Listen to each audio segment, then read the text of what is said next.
I grew up in the 60s. We didn't have Grandma. rules. Rules. Hello, y'all, and welcome to Jackalope Tales, Urban Legends in Music, where we uncover, is it real or is it a jackalope tale? I'm your host, Charles Mooney. And I'm Lisa Umbarger. And also with us today, our production crew, Jenny. Hello. Jeannie. Hola. Natalie. Hello. And on the board, the Director of Regulation, Sam. That is me. I run this shit.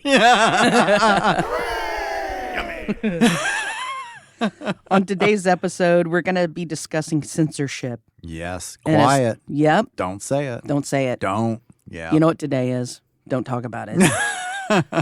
And we're specifically going to talk about how it affected certain musicians. Yes. Frank Zappa, Drowning Pool, the Toadies. Oh, yeah.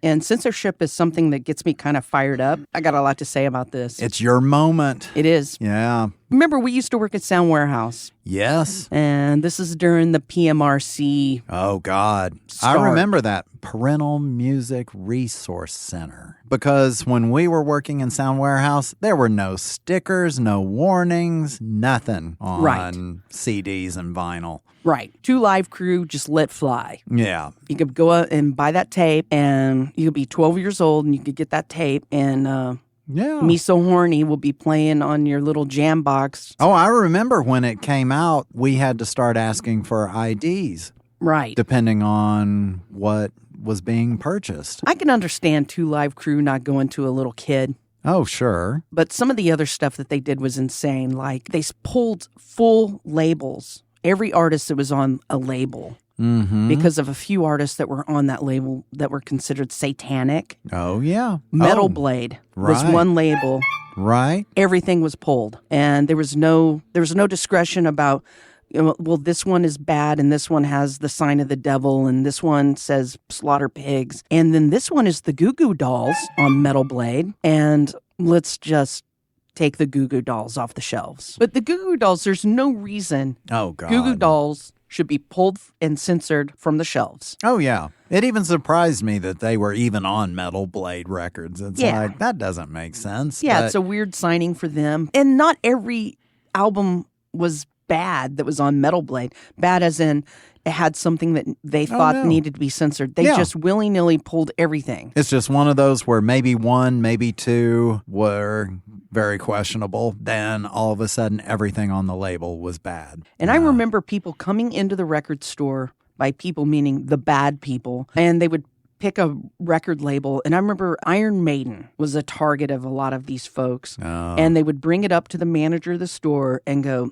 this one shouldn't be on the shelf. They felt like they could say those things. Oh, God. And just because they disagreed with the artwork, they were going to pull stuff off the shelf. And we're going to have some exampfor that extreme stuff even in some of these stories. It's ridiculous. I know that Rolling Stones albums were targeted. Yes. For sure AC/DC. Oh, it's amazing what was targeted. And it was just... It's a stupid, and it's something that really made me mad when I was younger. Yeah. And it still makes me mad to this day, and it's still ongoing. You're right. And in fact, because I just remember us, because, gosh, we were around with the PMRC hearings. Right. And just hearing about all the stuff that was going on with those. And I felt like a lot of it was focused on rap music and trying to get rap music out of the stores as well. Oh, yeah. So we talked about Metal Blade, but rap music really was caught up in all of this. So it was like they wanted to pull all rap music off the shelf. And I remember, of course, as clean as they want to be, as dirty as they want to be. That was the 2 Live Crew album, wasn't it?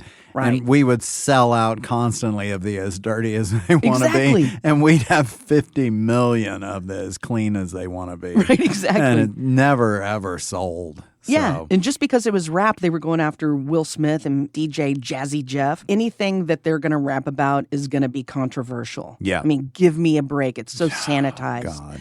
So I just felt like it was shots fired at black music a lot. Oh, yeah. So anyway, so we're going to talk about censorship that happens in radio. So my first story is censorship during wartime, and I'm calling this wartime earmuffs. Okay. And this may go unnoticed and kind of under the radar, but during wartime and civil unrest, radio stations have decided that we need help picking a playlist that eases our fear and big emotions because we can't handle them ourselves. Yeah. And we can't be trusted to listen to a song and just be okay with listening to a song. It needs to be controlled. Yep. There were songs that were regularly played that were taken out of rotation. Program directors feared that populations stressed by war could not handle the influence and the message from music. And most people are familiar with censorship of music, that if it's considered violent or overtly sexual or satanic. But we're not as familiar with the wartime earmuffs. And this was happening across all genres of radio and music and across the world. So in the UK and the United States, here's some examples of songs that were deemed harmful to the public during the Desert Storm era. Okay. Walk Like an Egyptian, because we're not going to mention anything about the Middle East. Right. Love is a Battlefield. Oh, my God. What? I Just Died in Your Arms Tonight by the Cutting Crew. The Cutting Crew. Oh, my. Come on. I Will Survive, because God forbid we should have a positive message during wartime. Right. I Will Survive, which has nothing to do with war, by the way. No. And pretty much the whole AC/DC catalog and the whole later Rage Against the Machine, their whole catalog. But just for good measure, they threw in Give Peace a Chance and Imagine. What? By John Lennon. And everyone knows how I feel about the Beatles. Oh, Give me a yes. break. That is absurd. So not only are we going to say that we can't handle something that might mention battlefields or war or dying, but let's not even talk about peace. Let's just ignore everything. Well, that's a key point with you and the Beatles, though, right? As much as you hate them, you support anybody's right to listen to them. Heck yeah. I understand the influence and I understand what they've done to propel music and creativity. And by the way, those are beautiful songs. And even though I'm not going to listen to them, I want other people to listen to them. And Yeah. during wartime, let's give peace a chance, people. I will get on that soapbox. And, we have a whole family of military, so I don't think that's that crazy of a stance I'm taking. No. Radio programmers have continued this trend even after 9/11 with big radio conglomerate Clear Channel, which is now iHeartRadio. The really sad thing is even after the worldwide unrest happened, it took a while to get some of these radio stations to play the songs that were pulled. They're like afraid to go back into it. Yeah, so pretty much any song that mentioned death, war, planes, fire, or jumping made it on the do not play list. There was a 160-song list that was leaked to the public, and Clear Channel went into a little PR fix-it mode. They were pretending that the song list was voluntary. But people at radio stations were saying it really wasn't voluntary. It was like the Godfather thing. You want to do this, don't you? Right. Yeah. Exactly. Mm-hmm. So after 9/11 tours were canceled, and if you were a band that was blacklisted, you were really impacted by not getting any radio play. Right. Because, everyone was kind of grounded. It was not as bad as COVID, but there were no tours that were really happening. A lot of places were shut down and everyone went indoors and were afraid. And these songs that had nothing to do with anything that was happening in the world were pulled. Leading up to 9/11, Drowning Pool was #1 on active rock radio with their song Bodies. Okay. You know that song? Yes. the bodies hit the floor. Yeah. Let the bodies. Yeah. And it's actually a really, I like the song. It's really catchy, and I think it's fun. It's a fun song. I imagine it being used for a WWE commercial. Right. Yeah. It feels, it's not evil in any way. No. And it's actually a song about kids having fun in the mosh pit. And it was one of the songs that were tagged that our fragile psyches couldn't handle at the time. And it was pulled. By blacklisting Bodies, it totally changed the trajectory of this band because they were pretty new on the scene, even though the members of the band were in other pretty famous bands. Drowning Pool hit a wall. Because that was probably the big hit on the album. It was the big hit. Nothing can be promoted about it. And because Bodies was pulled, other songs were pulled too because I think people were afraid that they would get a slap on the wrist for playing anything else off the album. Sure. Because, everything else went hard like that song, so they didn't play anything off the album, and it pretty much squashed the whole album. And, now their careers are forever tied to that tragedy a little bit too, because a lot of media picked up the story saying what songs were pulled, and that was one that they pulled out as this song because people didn't really understand it, and they were like, that the body is at the ground. Yeah. Floor. And people are going, yeah, this song is forever about 9/11. Wow. There's another song that was banned during this time, and it was a Toadies song. No. We wrote a song called Plane Crash. Yeah. It had nothing to do. It was written 4 years prior to this. Right. But the album came out the March before September 11th. Oh. And it was on the album Hell Below, Stars Above. And it pretty much crushed the album. Dang. Really? Yeah. And I feel like the song pretty much it foreshadowed what happened on 9/11. Yeah. Because the song is about, the lyrics are about us watching TV as disasters happen and Right. how everything is playing out on TV in front of us. And I'm going to read you some of the lyrics. Yeah. We're coming home on a plane crash. We'll trip our way through the night. We're breaking up on impact. We'll bring it to you live. Oh. Religion, we need it. You're broken, you're bleeding. We're living, wow. You're watching, you burning. You know that you want it. We know that you want it. We're creeping into your living room. We're climbing into your bed. We're taking you all back to school. We're bringing you our dead.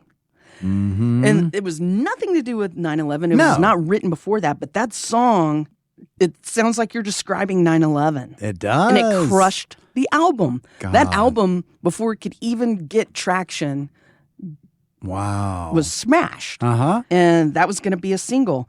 Thank God the movie Wine Country picked it up and they used it Oh. in the soundtrack. Yay, Wine Country. Yeah.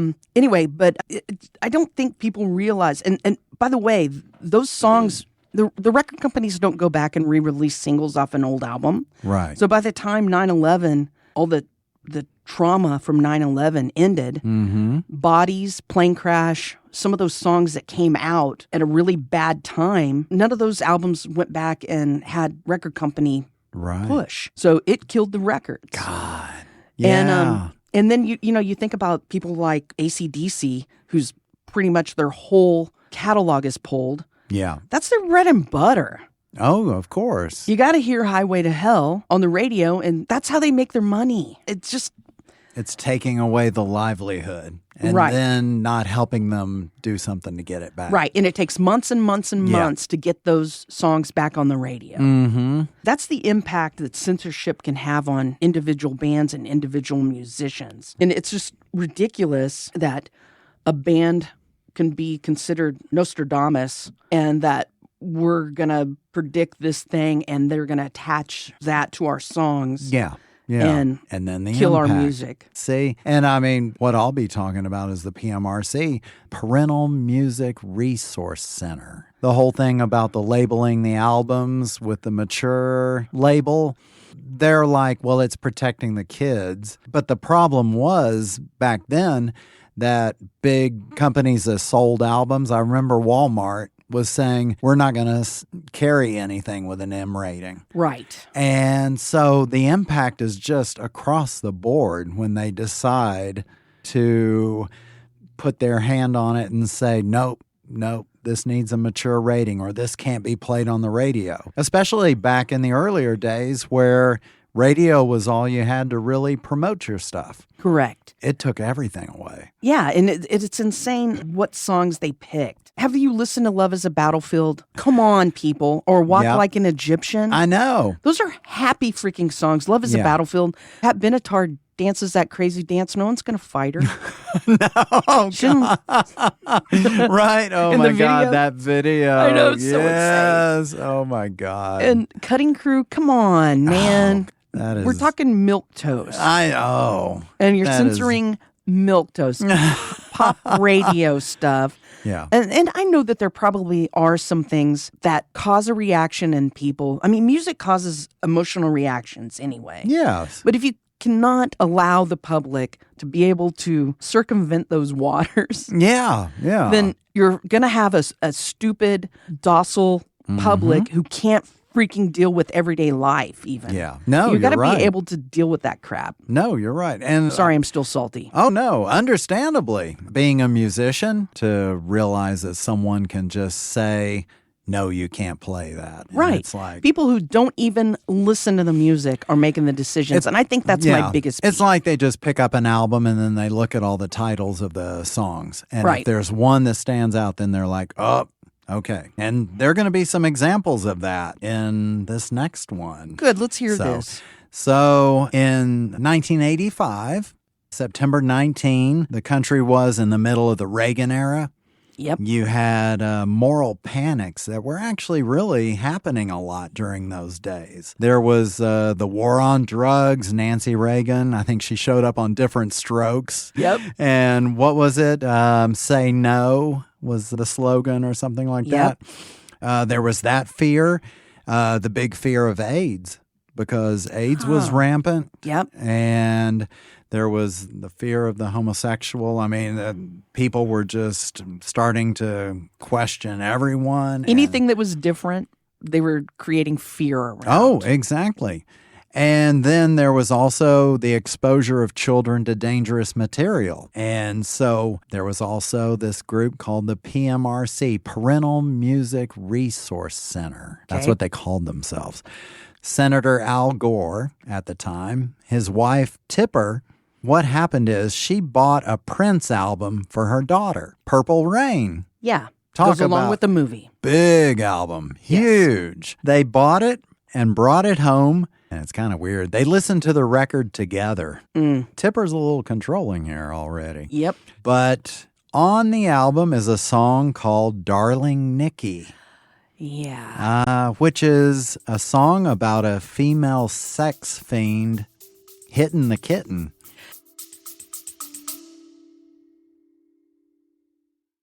Are you suffering from high-quality podcasts? You see, quality podcasts stimulate parts of your brain, leading to an irksome condition called thinking. But suffer no more, my friend. Introducing Discount Storytime's blend of fictional nonsense and rancid gibberish to provide soothing relief. Try Discount Storytime today. Available on most podcast catchers and at discountstorytime.com. Consult your healthcare provider before listening to Discount Storytime. Not intended to treat unicyclitis, pickleball liver, or jittering expectations. So, had she not watched the movie? And first of all, it's Prince. Yeah. Prince is never known to be your wholesome. What the hell, No, man? exactly. But see, it's almost like Purple Rain was the moment that he really hit big. Huge. And now all of a sudden, everyone is wanting to hear Prince. Right. And that's bringing in the Tipper Gores and all that stuff. But the lyrics embarrassed both of them, she said. Wait, her daughter's 11. Yes. How does her daughter know what Darling Nikki was about? I know. Well, Tipper told her how embarrassing it was, maybe. But it pissed her off so bad that she was thinking, oh my God, how many kids are being given this record and the parents have no idea what's on the record? So her outrage led to the creation of the PMRC with other prominent women in Washington, D.C. It was the most evil organization ever. But yeah, it created a list of the filthy 15. Here we go, blacklisting. The 15 musicians that were included on that list, some of them were, of course, Prince, Right? Madonna, Black Sabbath, Cyndi Lauper, Sheena Easton, and the great, great Mary Jane Girls. Oh, okay. I know what that does that song. bring back to I you? know that song. Which one was it? Well, Mary you know Jane what? Girls. I looked them up, and it said that they were formed by Rick James. Okay. What did they sing? God, what was the name of that song? That would have been In My House. Yes. Yes. Thank you. Oh. Do you remember that song? Not by the title. We I'll have played to listen. it at Sound Warehouse. That's funny. If you heard it, you would know the song. Once I hear it, I'll probably remember it. Okay, what's Yeah. more the 15? I want to know. I want to judge them. Oh, I don't have the others. Okay. But I'm sure they're along all these lines. But of course, being important women associated with politicians, they were able to get them to have a Senate hearing. I remember the Senate hearings. Oh, yes. It made it on television and all that stuff. Yep. There were 3 major speakers at the hearing representing musicians. They were John Denver, Dee Snider of Twisted Sister, and Frank Zappa. I think they had some other people come in and talk, but those They had were some the record 3 company folks. Right. Those were the 3 primary ones. I remember that totally changed the public view of Dee Snider because everyone thought that he was just this makeup, blowhard guy singing crazy rock songs. And he was very eloquent. Yes. And it's funny because he went to the hearing dressed in his Twisted Sister apparel and like having his hair all out and everything like that. And I think Frank Zappa cleaned up and John Denver cleaned up, but he showed up just like that. And then you're right. The way he expressed himself and his thoughts and opinions. And I remember some people that I knew were upset that he was going to be one of the speakers. Yeah. Because they were like, oh, shit, this is embarrassing. This is what we're throwing out there to combat censorship. And then after he spoke, they were like, oh, okay, all right. Right. That was a good pick. Well, and you could tell even the senators were just so smug and they were just expecting them to just be stupid musicians. Yep. And Frank Zappa, He's a brainiac. He's a brainiac, outspoken, kind of snooty when he was alive. But some of the comments he made to them, he said during his hearing, the $8.98 purchase price does not entitle you to a kiss on the foot from the composer or performer in exchange for a spin on the family Victrola. Oh, so there was that one. 2 more.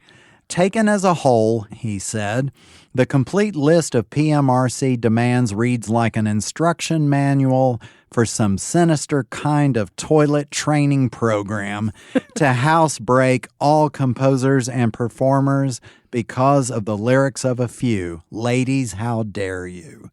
Oh, I know. It was good. And then the last one of my favorites that he said, the demands of the PMRC are equivalent of treating dandruff by decapitation. So his point was just for a few bands that might be crossing the line, don't just go across the board and censor everything. There was not really any studying of the things that they were attacking. One of the things they brought up, Twisted Sister song called Under the Knife.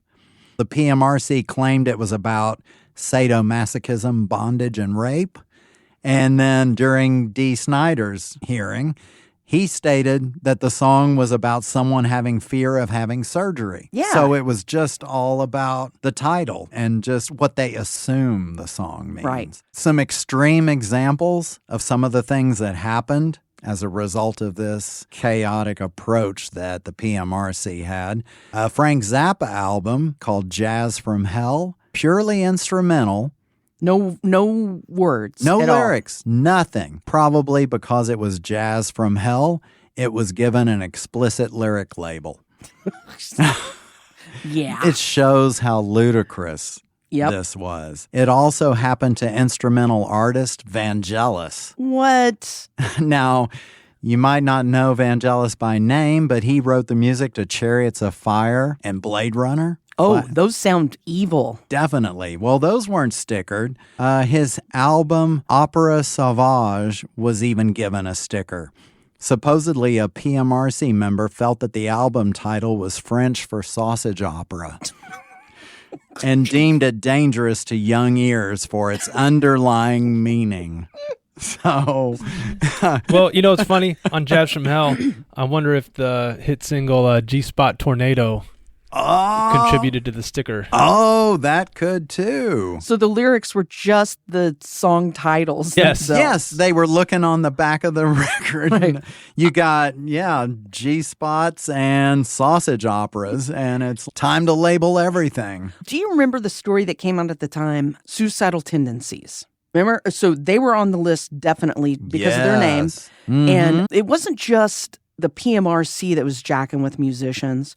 The Dead Kennedys were jacked with. Yes. Were police or FBI or someone would raid their house and scare them. Yes. But Suicidal Tendencies quit playing music for a while because someone broke into their house that was a police agency, which they could not identify. There's been stories that it was the FBI, that it was local law enforcement, but they busted down the doors, came in while they were in bed, because I think the band shared a house together. Right. They're poor punk rockers. Yeah. And put guns in their faces with flashlights and told them that they need to quit playing that music. Do remember Do you remember that? They tell the story. They quit playing for a long time. And then when they did come back, they were not punk rock anymore. They played... It was more the metal. Yeah, they did some metal stuff, and they weren't doing their old shtick. It scared the shit out of them. Yeah.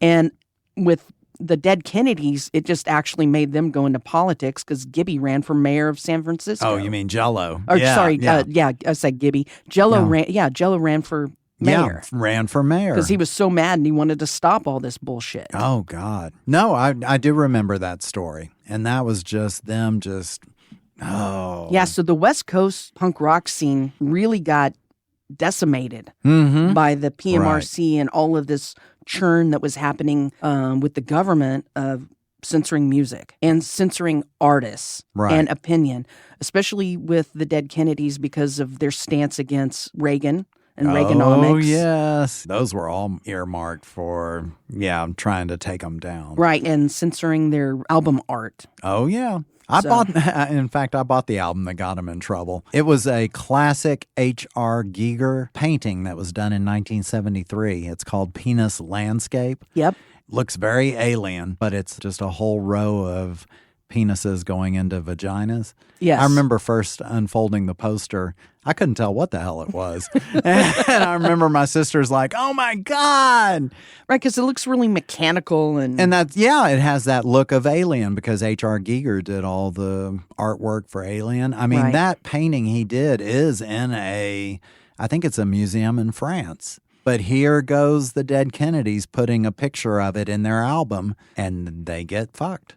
Yeah. Speaking of penises, have you guys seen Rage Against the Machine's protest against the PMRC? No. Yeah, I think in '93 they stood on stage with PMRC written across their chests and duct tape over their mouths, completely naked. Yes, I remember that now. Yeah. Yep, I remember that. That was very poignant. And I'm not a huge Rage Against the Machine fan, but I love their message, and I love that all of them have stayed true to what their message is. Yeah. And I gotta love that. Gotta respect that. Yeah. Big time. I do not fault Suicidal Tendencies for having the fear of God jackbooted into them. Oh, I know. I don't know how I'd act. Yeah, I really don't know if one. you're put into that situation where someone busts down your door, busts out all the windows, turns over everything in your house and points a gun in your face, what you would do. Yeah. I don't know. So I can't fault them at all. No. But the people who didn't Kudos stray to from them. what their message was, that's some freaking bravery.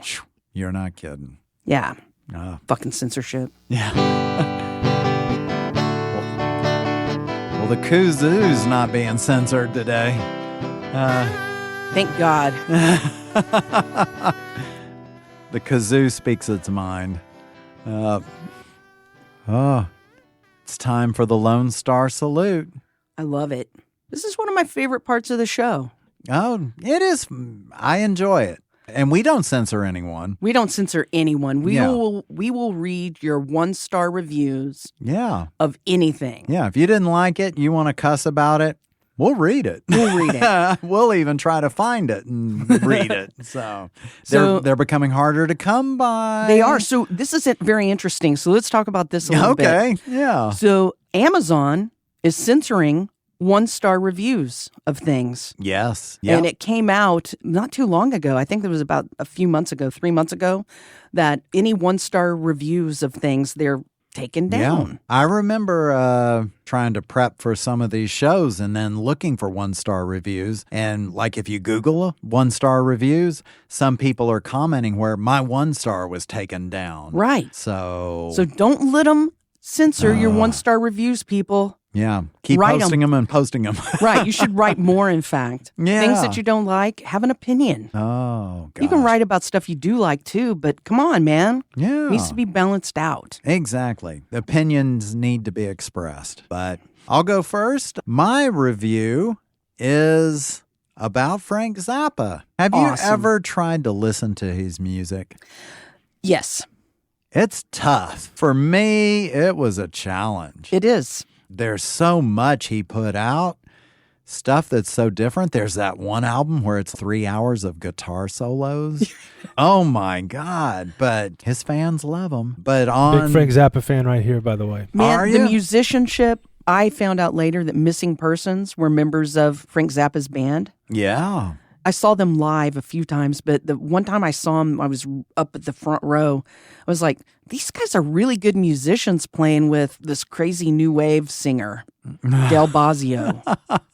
I noticed it right away, and that's before I knew that they were Frank Zappa musicians. Oh God. Anyway. Frank Zappa was supposedly The so Turtles demanding. played with Frank Zappa. That's true. Yes. Yeah. Back in the very early, like 69, 70. But yeah, I know like everyone's always like, oh, the musicians are so good, they can play so well. But like, I love Frank Zappa. Songs, everything. Do you find yourself enjoying most of his work? Because No. his work is so varied. No, some of it's like way too weird. Yeah. So you definitely got to hunt for it. But, I grew up around Zappa fans, so I had people kind of show me what was good and what wasn't. Yeah, I know. You need directions. To Right, find yeah, the you need a good map. stuff. Oh, a map, big time. Yeah, I always considered Zappa to be like reading a college book. Oh, God. You don't read it for fun. And so I like sometimes music to just be fun and easy to listen to. Yeah. And Frank Zappa, for the most part, is not for me. I would say Apostrophe is a very fun album. Okay. If anybody's interested. I'm going to check it out. Don't Eat the Yellow Snow. I know that. Okay, I know that. I know that Yep. one. This is kind of going along the lines of this review. The reviewer says, oh, where do I even begin with this sonic catastrophe? He's talking about the album Zoot Allures. Yep. The most infuriating aspect of Frank Zappa's Zoot Allures is the sheer arrogance of it all. Zappa seems to revel in his own musical self-indulgence as if he's the only one who truly understands the brilliance of his disjointed compositions. That might be true. It's like being trapped in a room with a pompous know-it-all who insists on explaining the intricacies of quantum physics while you're just trying to enjoy a simple conversation. And he ends it with, hey, Frank, I don't need a penne pomodoro with cherry tomato sauce. I just want Chef Boyardee. Oh, okay. That makes me want to listen to Frank Zappa because you know what? What? Notice Chef Boyardee. Why are you going to eat that crap? It's just simple to the guy. I don't want a can of pasta.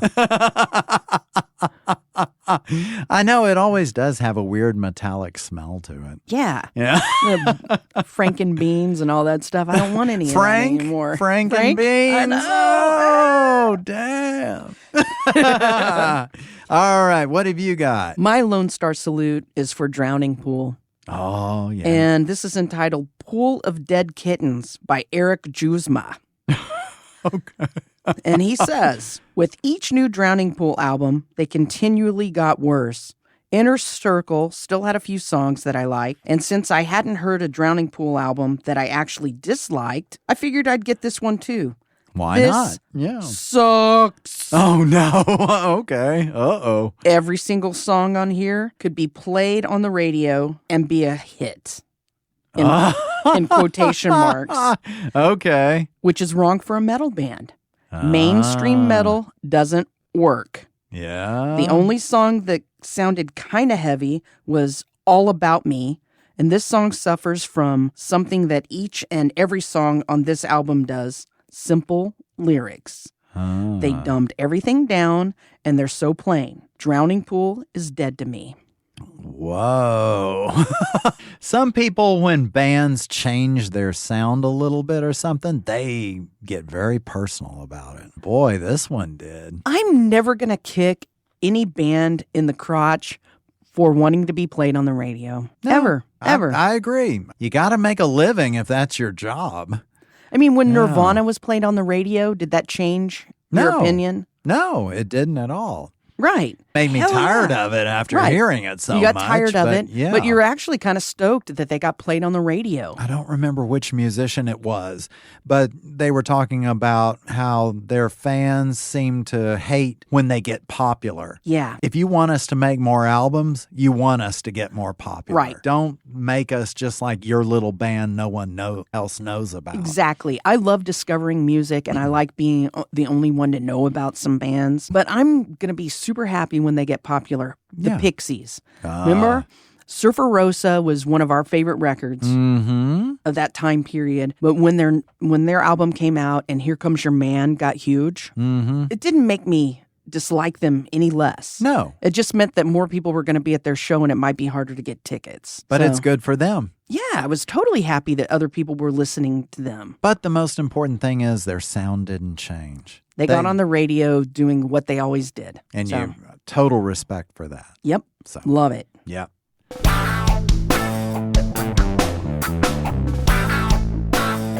It's recap time. This is the happy ending part. Yeah. But I don't know if we've got a happy ending with censorship because it's still going on. Yeah, we just got an ending. Yeah, so we're skipping the happy, just getting to the ending. Yeah. And censorship is still continuing on the radio. But the thing is that radio is totally changing and has changed. And we're going to streaming. And I think that this is one of the reasons why streaming is so popular Yeah. now, because you get to choose what you want. You're making your own playlist. Some program director is in their basement is not choosing this for you Yeah. because they have some ulterior motive. Speaking of program directors, I know Jeannie's been a program director for the radio. A music director. Music director. Yeah, I would not. Program director, I would not want that big target on my back. Oh, gosh. Well, Man. I'm glad you didn't have that target on you. So you've probably had to censor some stuff. Yeah, one artist that we were playing was accused of some rather shitty behavior toward women, including another indie artist. So we took his music off the air. Yeah. Oh, look at you, Miss PMRC. I'm just kidding. No, I think that there are reasons to not play someone. Oh, based on behavior? Definitely. I get that. But just to do a fail sweep like we've talked about, where it's like, oh, that's a bad title, basing it just on the music. Yeah, that's I wrong. Will Survive? No. Gloria Gaynor. I'm taking your song off the radio. Yeah. We want you to die. That's their message, right? Yeah. Is that the opposite of I Will Survive? I don't know. So there's your happy ending. I know. Everything I've talked about today is not a jackalope tale. Yep, none of these are jackalope tales. This is for real, and this is going on. Even as crazy as it sounds, it's not a jackalope tale. No, So- it exists. Hopefully you'll hear this episode. So everyone, I want to thank you for listening, and please follow the links on our show notes to find us on the socials. Subscribe, rate, and leave us a review on Apple Podcasts and anywhere else you get your podcasts. And join us next time as we question, is it real or is it a jackalope tale? Your head, it's like Sputnik. Move.